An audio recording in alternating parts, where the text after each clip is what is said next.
بچوں، آج ہم آپ کو ایک ایسی کہانی سنانے جا رہے ہیں جو بادلوں کی پینٹنگ ہے۔ ایک چھوٹے سے گاؤں میں ایک لڑکی رہتی تھی جس کا نام لیلی تھا۔ لیلی بہت خوش مزاج اور ذہانت رکھنے والی لڑکی تھی اور ہمیشہ نئے طریقوں سے دنیا کو دیکھنے کی کوشش کرتی تھی۔ ایک دن جب وہ اپنے کمرے کی کھڑکی سے باہر آسمان کو دیکھ رہی تھی، اس نے سوچا کاش میں بادلوں کو رنگ سکتی۔ وہ ہمیشہ یہی سوچتی تھی کہ آسمان کا رنگ کبھی کبھی کتنا سادہ لگتا ہے، لیکن ایک دن اس کی زندگی میں کچھ ایسا ہوا کہ وہ اس خواب کو حقیقت میں بدلنے میں کامیاب ہو گئی۔ یہ سب اس دن شروع ہوا جب لیلی کو اپنی دادی کے پرانے خزانے میں ایک رنگین پینٹ کا سیٹ ملا۔ یہ کوئی عام سیٹ نہیں تھا بلکہ یہ جادوئی پینٹ تھا۔ لیلی نے جیسے ہی اس پینٹ کا برش اٹھایا اور آسمان کی طرف بلند کیا، اسے ایک عجیب سی طاقت محسوس ہوئی۔ اس نے پہلی بار آسمان کو رنگنے کی کوشش کی۔ جیسے ہی اس نے برش کو بادل پر پھیرا،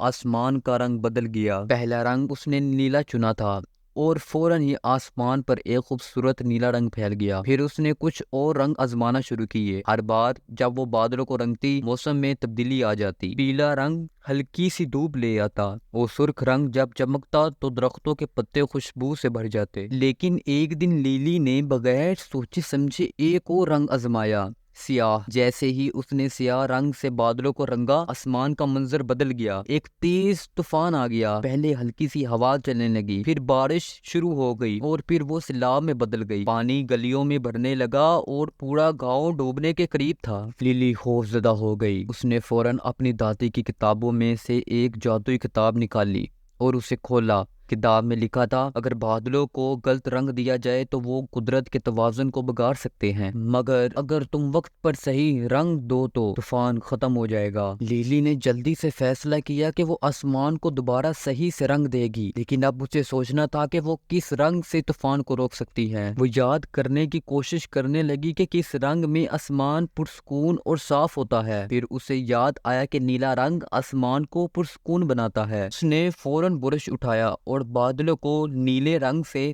رنگنے لگی۔ جیسے ہی اس نے نیلے رنگ سے بادلوں کو رنگا، طوفان کی شدت کم ہو گئی اور بارش بند ہو گئی۔ آسمان پر دوبارہ سورج چمکنے لگا اور گاؤں کے لوگ خوش ہو گئے۔ لیلی نے گہری سانس لی اور اسے اپنی غلطی کا احساس ہوا۔ اسے سمجھ آیا کہ تخلیق کی طاقت بہت بڑی ہوتی ہے، مگر اس کا صحیح استعمال ہی اس کی خوبصورتی اور فائدہ مند اثرات کو بڑھاتا ہے۔ لیلی نے اب دل میں فیصلہ کیا میں ہمیشہ سوچ سمجھ کر ہی بادلوں کو رنگوں گی، اور اس کے بعد لیلی نے بادلوں کے رنگوں سے دنیا کو خوبصورت بنانے کی کوشش کی، مگر ہمیشہ یہ یاد رکھتے ہوئے کہ اس کی تخلیقی طاقت کا اثر دنیا کے ماحول پر پڑتا ہے اور وہ اس سے بہتر طور پر نپٹ سکتی ہے۔ بچوں، یہ کہانی ہمیں تخلیقی صلاحیتوں کی اہمیت سکھاتی ہے، اور یہ بھی کہ ہمیں اپنی طاقت کا استعمال ہوش و حواس سے کرنا چاہیے تاکہ ہم خود بھی خوش رہیں اور دنیا میں توازن قائم رکھیں۔ اگر آپ کو ہماری ویڈیو پسند آئی ہو تو